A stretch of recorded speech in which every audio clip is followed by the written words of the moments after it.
Hey guys, DB McCrae. Well, the cops are at it again, aren't they? They just keep scooping up activists. And you know what bothers me the most, other than the false arrests, is who are they protecting and serving? I mean, this is the classic definition of an oath breaker. They only do things that serve their own best interest. You see, when I was serving as a game warden back in South Dakota, my success as an officer was determined largely by how I got along with the people I served. Public relations was probably the most important part of the job. If you didn't get along with people, they wouldn't respect you, they wouldn't trust you, and therefore they wouldn't provide information. That's not how this works. I knew who I served. And the fact that so many officers go out completely unconcerned about the way they treat people and how it reflects poorly on them and their agency and law enforcement in general, it just blows my mind that there's no emphasis on just treating people like human beings.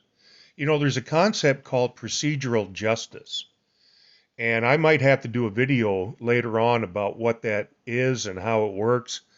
But procedural justice applies from our perspective as we look back at law enforcement, and it's basically comprised of two things: that we be treated with respect and that we not have our constitutional rights violated. And if law enforcement would just get that to sink into their heads, that they'd understand that even if you ended up getting a ticket, you could still come away with a positive attitude. And there's no emphasis on it. There's a reason why in Rise of the Oathbreakers I mentioned that this continued disconnect in the way they treat people. That's not going to encourage people to come forward and provide information. In fact, what they're doing is they're alienating the people they rely upon to help solve crimes. They're making their communities less safe.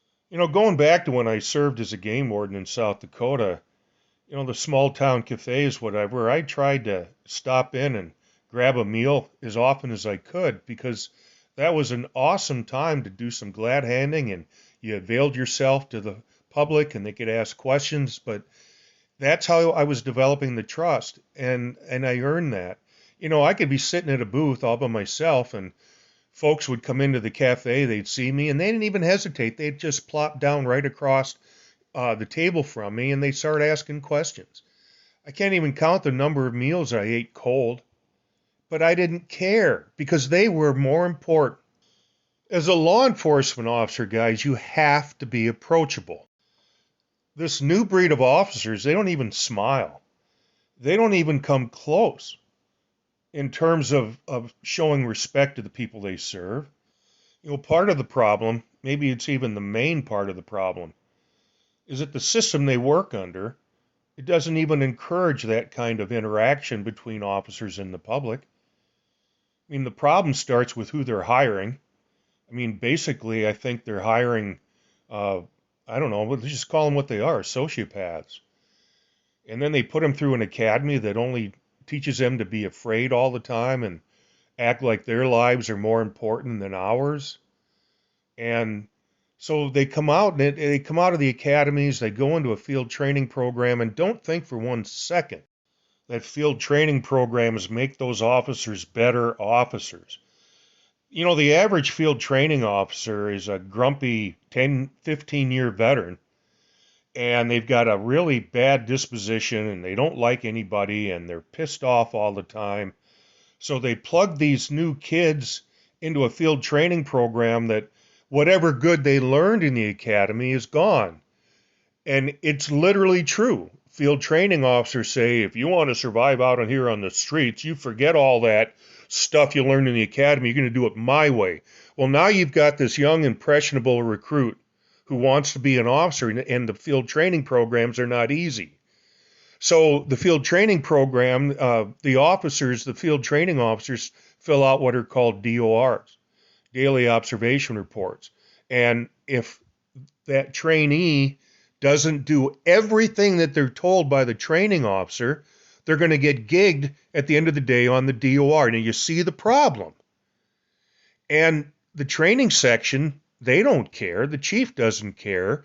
Get them through, get them on the street, Have them take an oath where basically they're telling the person administering, hurry up, would you? I want to get out there. It means nothing to them. And the people they serve pay a price. Anyway, I've been talking long enough, but you can see how important this is to me. And the oath breakers, what they've done is they've broken my heart. And when I started to come to the realization that law enforcement, I don't know if it had changed since the time that I served, I think it has, that it was so contrary to everything that I believed and the values that I tried to bring to the job and all the bridges I built, and they're all torched now. And they keep doing the same thing. They're not learning anything. And that's what is truly frustrating, that there's no at least discernible change in a positive way in their behavior. So anyway, I think I'll just stop there. And yeah, I'm going to continue the No Backup series. In fact, the next 2 installments, they're each only going to contain one story this time. And there's a reason for that. I think you're going to find them very interesting as well as enlightening. So I'm going to end on this little trailer or teaser about the next installment. It will make sense, I hope. So anyway, everybody have a great rest of the day and stay safe and learn your rights and encourage folks to pick up a copy of Rise of the Oathbreakers. And of course, we know that if they do, they're going to come away from the experience knowing a lot more than the police officers. So I'll be signing off and talk to you soon.